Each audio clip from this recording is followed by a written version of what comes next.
Perfect. Now, Salam MEA Community, thank you for tuning in today. Today we're going to be discussing the non-traditional path, which is called entrepreneurship.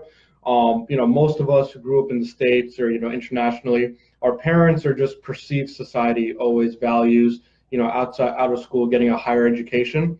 They place importance over the 4-year degree or the piece of paper rather than the skills that you can obtain while, promoting, launching a business, getting involved with the team, getting involved with the company, building a startup while you're in school. So, we have a great opportunity. I want to present our guest, Hamza, who actually, is a young entrepreneur right out of high school. He decided to, focus on the 4-year degree as well, but his main focus was on real estate. And today he's, made a great name for himself and had a lot of success. So Hamza, why don't you introduce yourself and tell everybody a little about you. Assalamu alaikum. My name is Hamza Kamisa. I'm a salesperson here at Fave Realty, soon to be associate broker. I've been in the real estate industry for almost, in September, I think it'll be 5 years.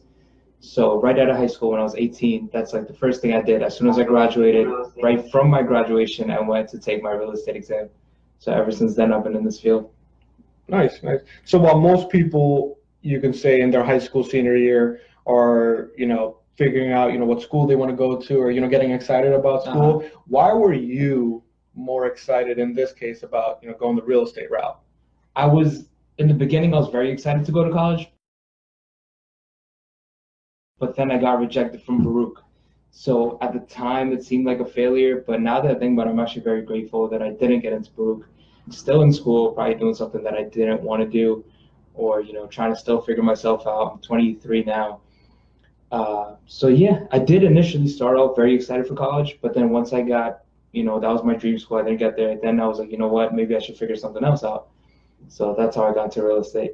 So out of all the things that you could have get into, like why real estate? Why did real estate was something that was appealing to you? So most people know that my family's in the restaurant business, but real estate is always something that we've done on the side. Father's been very influential in my life, and real estate was one of the things that he always wanted to get into, but it was like we either started it, that we never completed it, he didn't have the proper resources, or he didn't know anyone in the field. And that's what motivated me that, hey, listen, you know what? So it wasn't only my dream, I was trying to fulfill his as well. So we did it together as a team. Awesome. So, I guess, people like, young people right now, they're in high school that may be thinking about obviously going to school and getting that foundation. What would you say to those, some advice that you give to those, young entrepreneurs that are looking to, either get into real estate or, start their own business? Well, firstly, I just want to clear that I'm not telling anyone don't go to school. Absolutely, yes. It's definitely a good option. It's not only the 4-year bachelor's degree you're going to get. Real estate, you can go to school for that. You can go to school for trade. There's many options. It's not like only going to a CUNY, SUNY, or private school, paying the $30,000 a year. I remember in high school, my professor told me that if you go out of state, you take loans out for college, and then most of you will probably just come back to your parents' house. That was just one expensive part. You just paid $200,000 to go out of state, to move away from your parents. Yep. Not really accomplish anything and then come back. So it's better off that you just party at home and save the money. Absolutely. I mean, we had a previous episode with the individual who launched a company called NoDegree.com. Recently, just, with the debates and everything that's going on, student debt has hit over $1.7 trillion. And it just goes to show you that, the 4-year degree is a very expensive piece of paper, and there's skills that others can get, while they're in school, doing stuff on the side like real estate, like, launching a startup, like definitely. So real estate, I started part-time. I remember when it was my first year of college, I was working with Guidance Realty.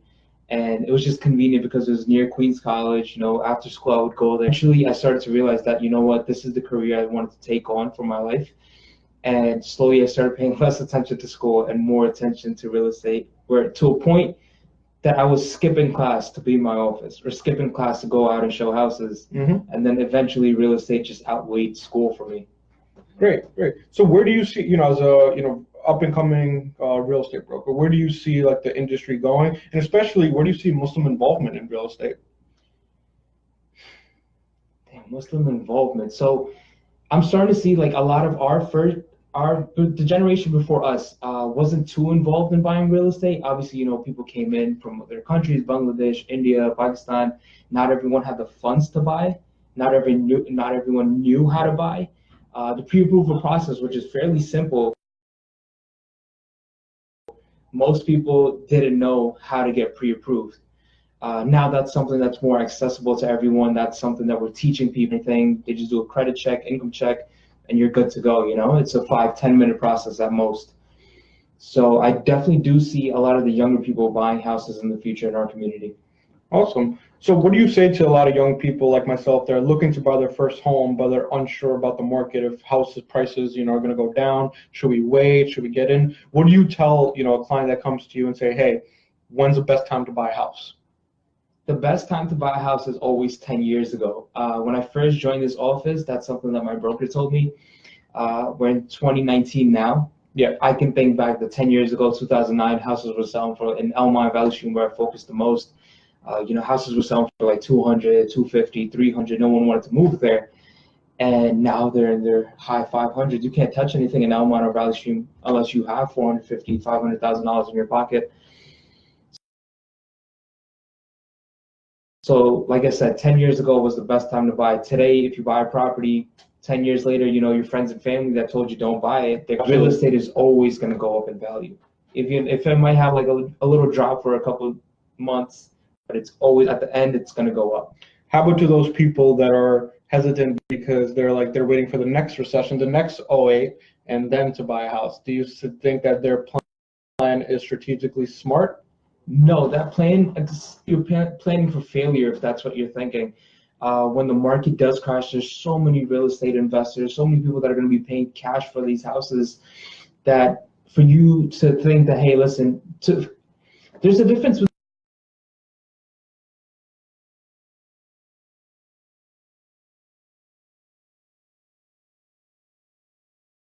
between. Please rejoin us. So Hamza, where you left off?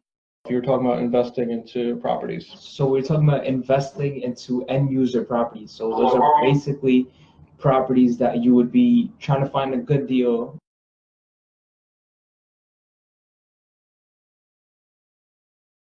Mm-hmm. And essentially you want to live in that house yourself. Yeah. So what I was mentioning was that in properties like that, when you're looking to just flip a house or put it up for any size of house, but when you're looking to buy something for yourself, so you might want to be specific. Hey, listen, I want a 4-bedroom house in Williston Park. Now, for you to find a good deal in Williston Park will be extremely difficult. So people that are waiting for the market to crash and then you want to find a good deal on the property, you're essentially setting yourself up for failure. You most probably will not find the house that you want to live in. You'll find something to flip, you'll find something to rent out in the future, but to live in, it's going to be very difficult. And it's not worth taking the risk of waiting that long. Okay, got it. So what do you, a lot of people nowadays are, a lot of young people are like, look, I'm going to buy a property, I'm going to flip it in 6 months, and then I'm going to, make a few $100,000, and then I'm going to go into the next one. Is it realistic, or is that more It's definitely not realistic, because when I got into flipping last year, that's exactly what I had in mind. That, hey, listen, 6 months, I'm in, I'm out, make a couple $100,000. By the end of 2019, I'll be a multimillionaire. That's definitely not how it works. Some properties, in order to just get possession of the property, it might take you a year and a half. If you're evicting a tenant and evicting a previous homeowner, and then that alone, then you have to call the building department, get permits, do renovations. God forbid something pops up in the middle. That's always unexpected. And then reselling the property, putting it on the market, waiting 2 months to close. Then you have to depend on a reliable buyer's agent.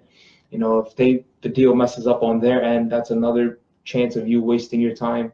So it's definitely not a 6-month game. It could take anywhere between 8 months to a year just to flip one property. And thinking that you'll make 100,000 or a couple 100,000 is unrealistic. Okay, got it. Where do you, I think you hit a good point that originally people think that they're going to get into real estate, they're going to do half the work and get twice as much gains. And similar to actually startups, because a startup, when you think about it, you're like, look, I'm going to do a little bit of work. I have a great idea. I'm going to make the next Amazon or Google, and then I'm going to be a millionaire. So that type of mentality, I think, that's affiliated with entrepreneurship kind of gives it a bad stigma. It's very unfortunate that, it's glorified in a way that, you don't have to do any work when you're an entrepreneur. Even myself, when I was in high school, that's the idea that me and my cousin had, that, entrepreneurship, it's a walk in the park. And we would just go on millionaires, like the show on social media. Yeah, Shark Tank. So that's definitely not how it is. It requires a lot of work, especially something like real estate. I mean, you see people in my office, it is 9 p.m. on Thursday. We've still got people in the office working. Just before I was here, I was in Floral Park dealing with one of my sellers. So, entrepreneurship, it's more, you leave the 40-hour lifestyle for a 24/7 lifestyle. So 7 days a week I'm working, and you know what? It pays off at the end. Absolutely, absolutely. I mean, I think that's one of the big stigmas for an entrepreneur. Like, people are like, they're going to leave their job and they're 9 to 5 and they're going to go to entrepreneurship and everything's going to be great. You're actually working probably 9 to 12. You're putting in those 14, 15, sometimes even 24 hours, 48 hours, because then it's on you. Exactly. It's 7 days a week, 365 days a year. It's much harder than a set job where you clock in at 9, you leave around 5. Everything is structured. In entrepreneurial type, the non-traditional path, nothing is structured. You wear many hats and you're doing different things. But speaking on that, Jeff Bezos, as we know, founder of Amazon, he in 1992, or like in the early 90s when he first started Amazon, he mentioned the importance of the consumer. The client experience is the most important, to the point where he had some investors that pulled out, or were threatening to pull out because he was focusing too much, and from what their perspective, wasting too much money on the client. How important is it to focus on the client and their needs? It's very important, because at the end of the day, we won't make money unless they're satisfied. Real estate is a type of industry where, unfortunately, a lot of these salespeople are trying to build one-time deals, where they meet you, I'll sell you a house, God forbid something happens to the house, you'll never be able to get in touch with me. I forced you to buy something that you didn't know anything better about, and that's the end of that relationship. With someone like me and the company that I'm a part of, what we've learned is that it's more about repetitive business. We're trying to build a long-term relationship. Clients that I've sold houses to 4 years ago, 5 years ago, we're still in touch. Some of them have ended up being some great friends. You meet great people. So this deal I did last year in Queens Village, which might have been one of my greatest deals in real estate, aside from the investments and everything else that we're doing. It was a lawyer. I sold her house, and she was and that's a great thing about entrepreneurship. The way I met her was I added her randomly on Facebook.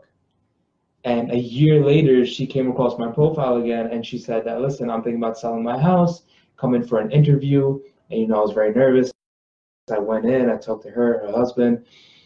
We sold the house within, I think it was 3 months, above market value. We sold that house. And now, we're in touch. We talk almost every other day. She introduced me to a great attorney that I still work with till this day. I go to her office. She texts me if she needs any help with anything. So we built that type of bond where, I can always reach out to my previous clients as if they're my friends. And that's what's important. That's good. I mean, I think it's very important, and that's one of the goals of MEA is to create a network of Muslim professionals that can collaborate, exactly. Help each other out, mentor each other, and really get things going. Just a brief pause. MEA Community, if you have any questions, feel free to post, directly on the live chat, and we'll definitely answer. Well, I guess it's a two-part question. One, why or do you see more Muslims getting involved in real estate? Do you think that they should?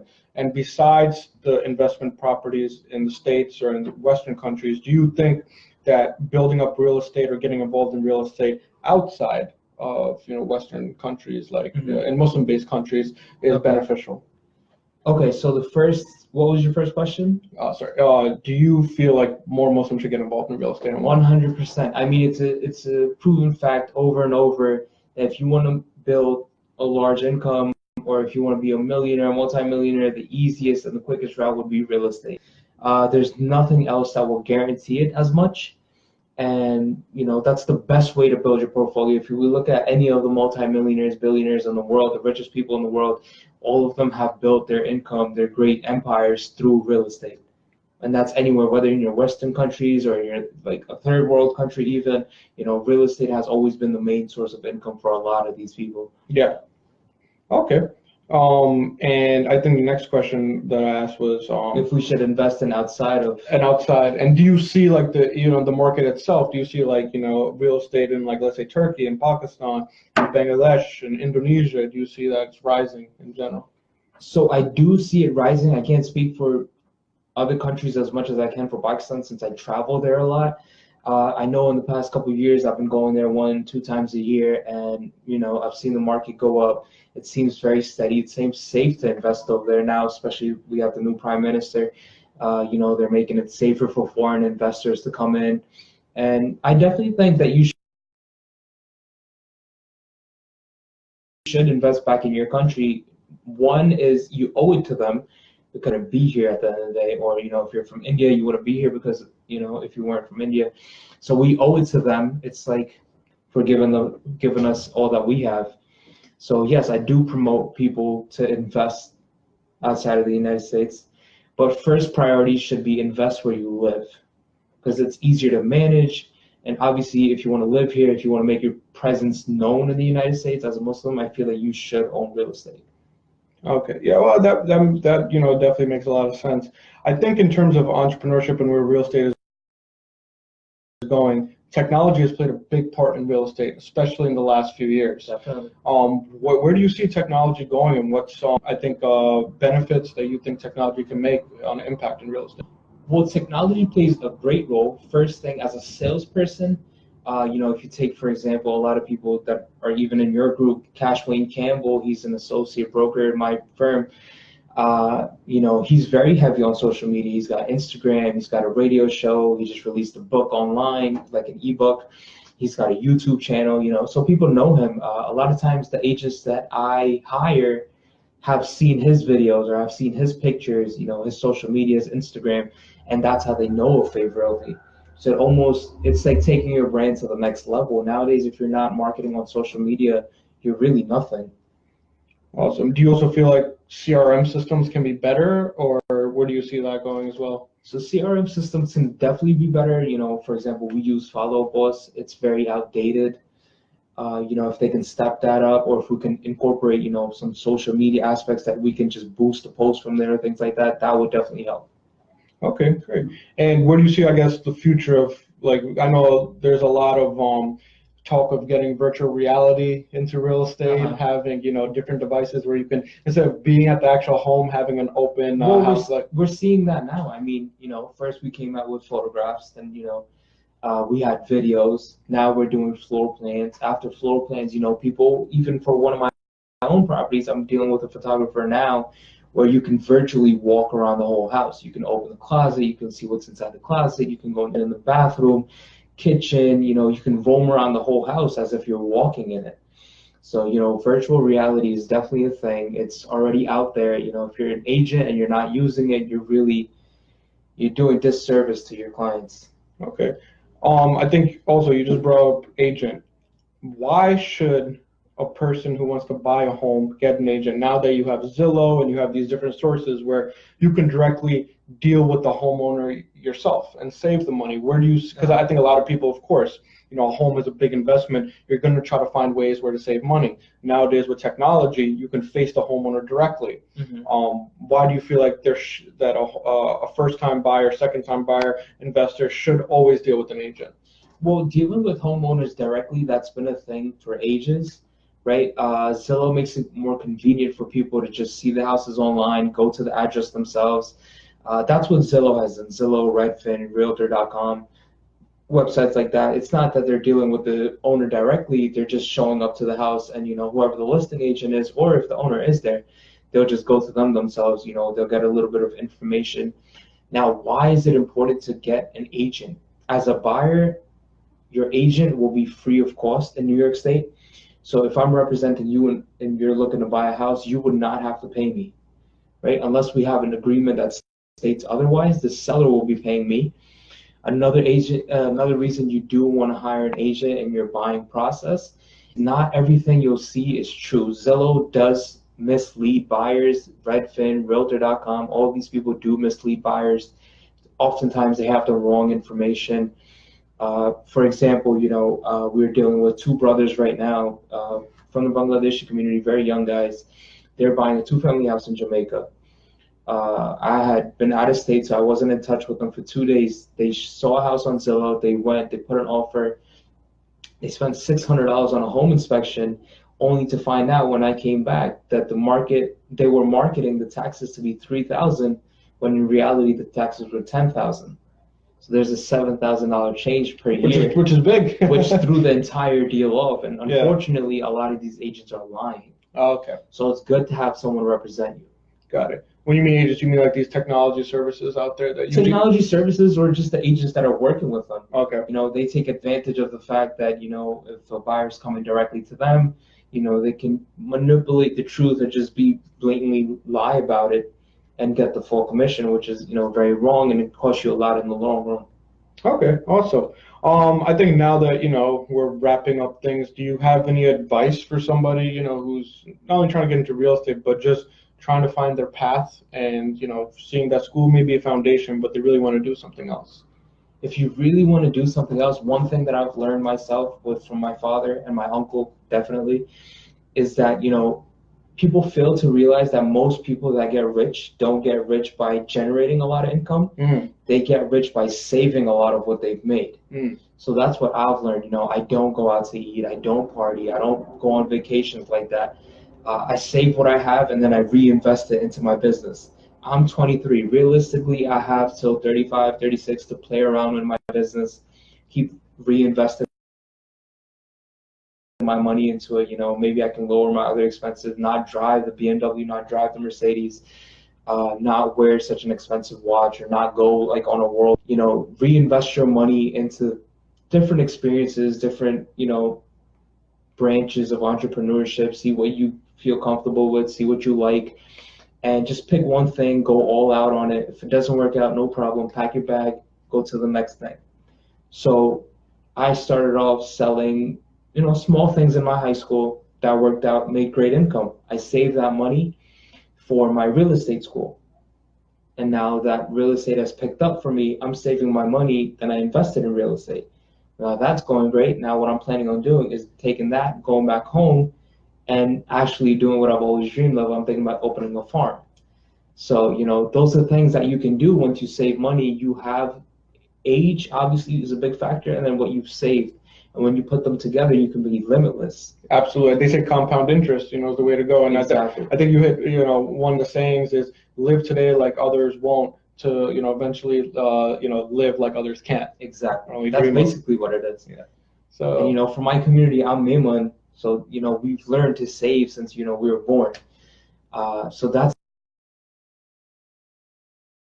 definitely something that unfortunately a lot of kids in our age, or, even older than me, I've seen people in their late 30s that, they built bad habits of spending. And now, unfortunately, they don't have kids my age who are driving BMWs, Mercedes. But when you tell them that, hey, listen, let's start a business, they don't have $1 to risk. Meanwhile, they're spending $700 on a lease for a car they're going to be returning in 3 years. Absolutely. So, it's very unfortunate that they don't teach these things in school. And, the real foundation is your home, and parents should be teaching these things to their children instead of spoiling them. Absolutely. Well, as you know, MEA did launch this mentorship program. Would you be, willing to, be one of the mentors? 100%. Perfect. And just, I guess now wrapping things up, how can people get in contact with you? And well, you can reach out to me. The easiest way would you could text me at 917-822-0433. You can reach out to me at Hamza the Realtor on Instagram, Facebook. Try to respond if you're interested in getting involved in real estate as a salesperson. We could set up a meeting right here in either the New Hyde Park office. We've got one in Baldwin, one in the Bronx, and one in East Northport. So we could set up a meeting. We hire a lot of young people. This year alone, we've hired I think 7 or 8 kids, I would say, under the age of 23, 22 years old. Wow. So yeah, they're experimenting, they're learning, and not only when you join a team like this, like Fave Realty, I'm not, marketing, I'm not telling everyone join Fave Realty, but when you join a team like this, you don't only learn about real estate, but you learn about how to live a proper life, how to save. You learn a lot of other things that you might not learn somewhere else. Because it's not only a good influence in learning, it's a good influential lifestyle. There's people here that will mentor you through other things, whether it's helping college and things like that. Yeah, well, always about building good habits. Exactly. So yeah. Well, thank you. Thank you, Fave Realty. I think one of the future webinars, I think we're going to have somebody, a trader and a portfolio manager, talk about investing in in the financial market. So stay tuned for that, MEA Community. And if you have any questions, feel free to reach out. Those individuals who want to take part in our entrepreneur spotlight, feel free to message us. And thank you. Till next time, salam. Have a great day.